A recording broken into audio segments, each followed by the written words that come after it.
Post-traumatic growth is a psychological term, and that when people are dealing with a very stressful situation, what happens is that they notice that different people come out of it in different ways.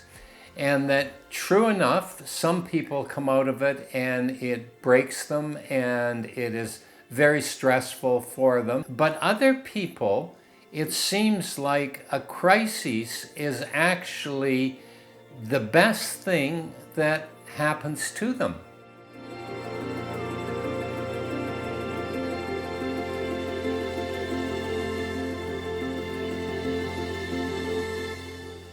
Life demands change, and we forget that. We get too comfortable in our life and we think, oh, I don't want, especially when everything's going well. We never make a change when everything's going well because we're comfortable with it. But when a crisis comes, it forces you to make changes because you just can't allow the crisis to overcome you. And very often, when you make those changes, they are the exact changes that you needed to make to grow in your life, to become a better person, a smarter person, a more successful person.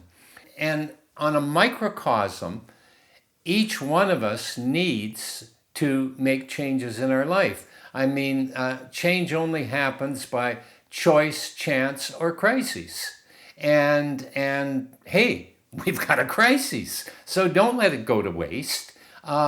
See, what is this calling me to do? And from an individual point of view, that's the advantage.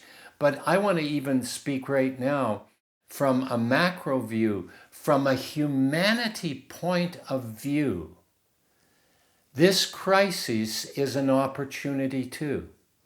It's an opportunity for us as a species to say, are we really living our best selves? How can we as a community, how can we as a population have different priorities?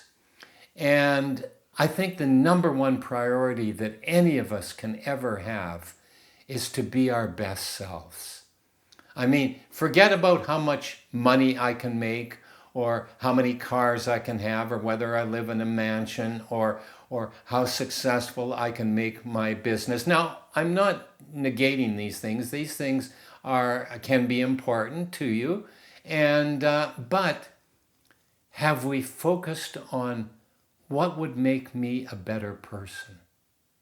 What would make me kinder? What would make me more compassionate? What would make me more loving? How can I give back to my community?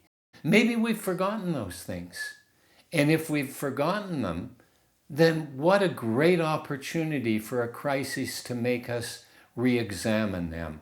So a crisis forces change, and change is almost always good, even if we resist it.